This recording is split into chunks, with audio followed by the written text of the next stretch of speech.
Let's look at an example that will illustrate the high-low method. So here we've got the telephone expense for the past 7 months. So we've got telephone bills from January to July. The bill shows the number of calls, the total duration, and then the total cost. And we're going to use the high-low method or the high-low formula in order to determine our straight line or our linear equation. So we want to know what the variable cost per unit is and what the fixed cost is, because then we can use this formula to estimate the future telephone expense if we know what the activity level will be. Now the first thing that we need to decide is which of the activity levels are we going to use. Are we going to use number of calls or the duration? So if you think logically about it, which one more closely represents or which one more closely relates to the total cost? So both will cause the cost to increase. But if you think of number of calls, some calls might be a long call overseas, so it's very expensive for that one call, and others might be a series of very short second-long calls locally. That's less expensive. So the relationship between calls and cost might not be that direct, whereas total duration would be a closer fit. And one way to establish that is to draw a scatter graph for both. And then the one that more closely represents a straight line is the one that more closely relates to the total cost and the one we want to use. But we could apply the formula for the high-low method to either one. We'll just get more reliable results if we use the activity level that more closely relates to the total cost.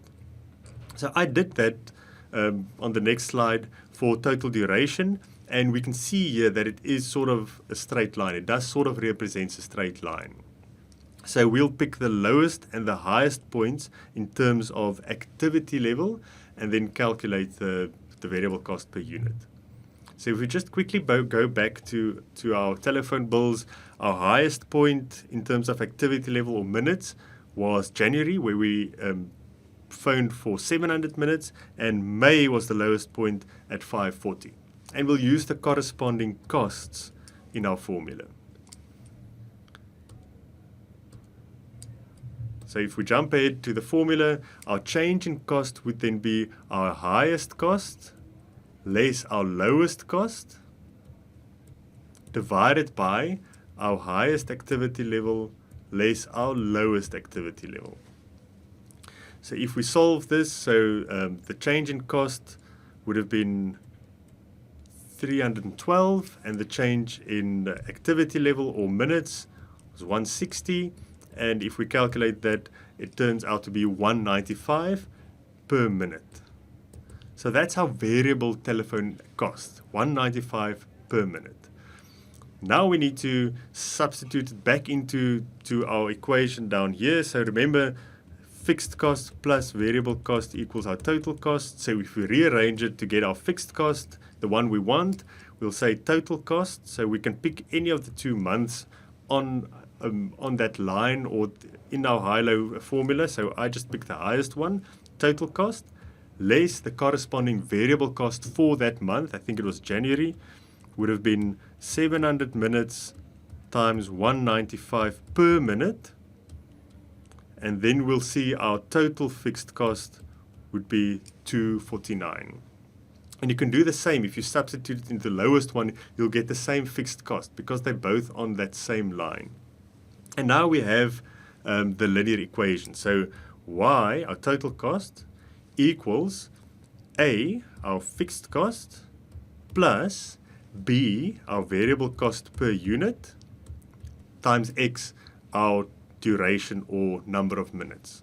So if we can now estimate the number of minutes phoned in the next month, or that we expect to phone in the next month, we can determine the total cost that we expect to pay in that particular month.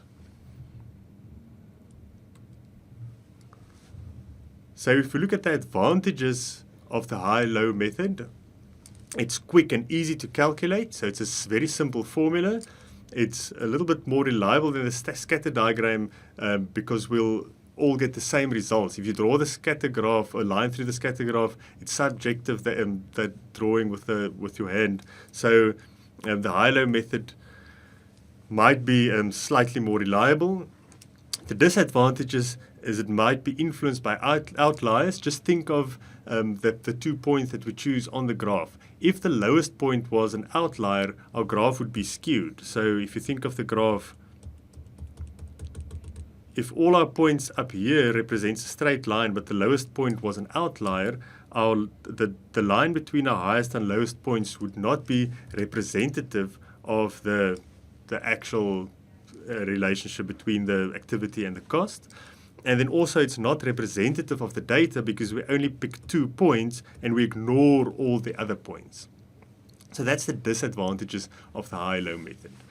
But it's very important that you know how to do the high-low method, because in your studies of management accounting, you're going to do it over and over again. And it might be integrated with a lot of other topics as well.